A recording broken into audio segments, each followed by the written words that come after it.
Whether you're trying to carry a water bottle or a 5-pound weight, when we're trying to carry things on our own, even light things can become heavier over time. And the same can be said about our feelings.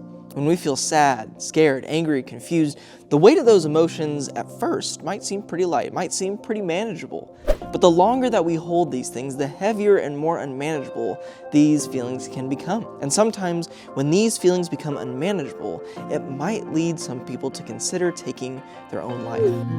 As the sun slowly crept into the sky, it filled the morning air with warmth and life. Sounds of birds in harmony, and you there right next to me.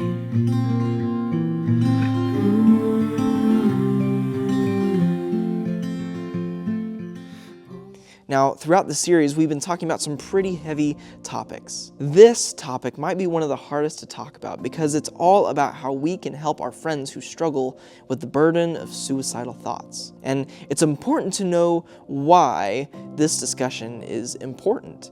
The truth of the matter is that death by suicide is one of the leading causes of death among teenagers today. And I so badly wish that this was not the case, but sadly it's become a silent epidemic.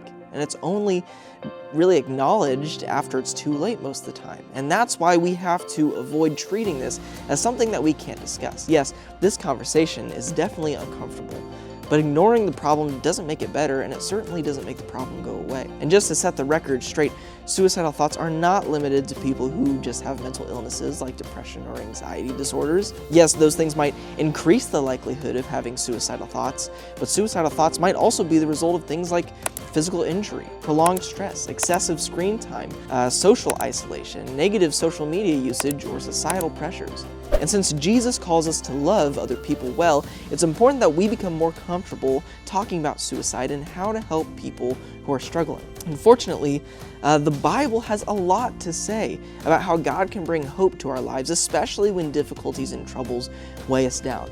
In particular, there's a book in the Bible called the Book of Isaiah, and the book of Isaiah was written right before a time when an invading army was about to conquer the people of Israel. And Isaiah's job as one of God's prophets was to tell the people what God wanted them to know and to remember. Both God and Isaiah, they knew that tough times were ahead, and there would be years when it would seem like all hope was lost. And so we are going to dive into a short section of the book of Isaiah, a section of Isaiah chapter 40, as we talk about how to navigate, how to provide help and hope to those struggling with suicidal thoughts. And strength and endurance, they are an important part of this conversation. But we can't talk about strength and endurance without talking about God as well, because God's strength and God's endurance are much greater than our own. Despite how weak or alone that we or someone that we know might be feeling, Isaiah chapter 40, verses 28 through 30, make it pretty clear that there is hope in God. Take a look at what Isaiah says. He says, "Do you not know? Have you not heard? The Lord is the everlasting God, the creator of the whole earth. He never becomes faint or weary. There's no limit to his understanding. He gives strength to the faint and strengthens the powerless. Youths may become faint and weary, and young men stumble and fall, but those who trust in the Lord will renew their strength. They will soar on wings like eagles. They will run and not become weary. They will walk and not faint." One thing that we find here is that God will never fail or abandon you. Remember, when Isaiah was saying these things to Israel, which was his home too, they were about to face one of the most difficult periods of their history. But even then, God promised to always be the source of strength that they needed when they needed him most. And when we start to feel the weight of our troubles, it is so reassuring to know that God hasn't abandoned us. He is here for you today, just as he was for the Israelites, which means he'll never fail you. He will never abandon you. But something else that we can learn from this passage is that God never grows weak or weary and can even strengthen others. No matter how difficult your life can be, and no matter how tired you might feel or your friend might feel, God never grows weak or weary. And it's not just that God doesn't grow weak or weary, but that his strength can actually be extended to us as well. He promises to give you the power needed in the moments that you need it most. But the strength, it doesn't just appear out of thin air. Whenever we want it, it is available to us, but it's available to those who trust in the Lord. Whenever you put your trust in Him and you surrender your life to Jesus, that is when we truly are able to take hold of this hope that God is promising, this strength that God is offering us. He says that we will soar on wings like eagles. We will run and not grow weary, walk and not faint. Receiving strength from the Lord, yes, there is a part of it that helps correct our own circumstances, but it's more so about trusting God more and learning to do that better. Hopefully you have experienced the hope of God before in your life, but if you're not sure that you have, then that is a great conversation to be having with someone. It's important to know that because God is the source of all hope, period, we can share God's hope with those who feel hopeless at times. So let's get practical on the how of helping a friend who struggles with suicidal thoughts. The first thing that you need to know is that it's important to take the situation very seriously.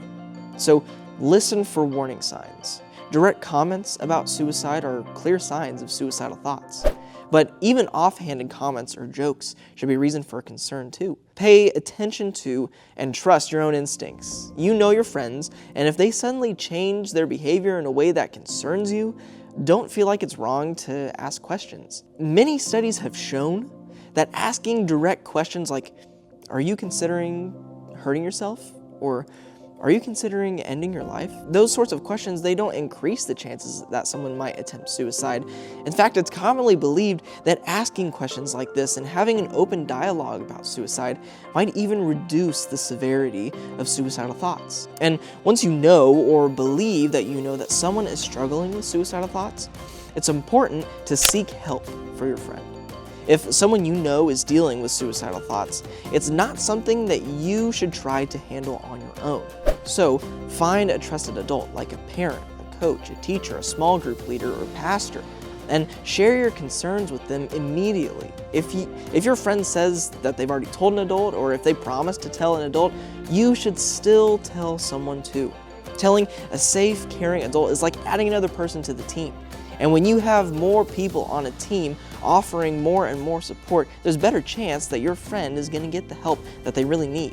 And if your friend indicates even thinking about suicide, seek help immediately. Do not wait. There are resources available to help people who are thinking about suicide, and these resources need to be utilized quickly. Along these lines, another great resource that can be used in these situations is the 988 Suicide and Crisis Lifeline for those of you who are in the U.S.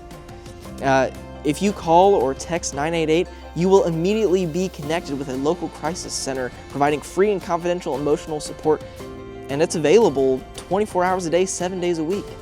And of course, in addition to finding an adult and seeking help, also seek help from God. And you can do this by praying. This is something that we have talked about in each one of our episodes of this series because it is so important. While you can't fix your friends, you can genuinely help them when you enter their place of pain through prayer and you ask God to heal and restore them because He answers our prayers in His good and perfect timing. One more thing you can do to help your friend is offer your friend hope.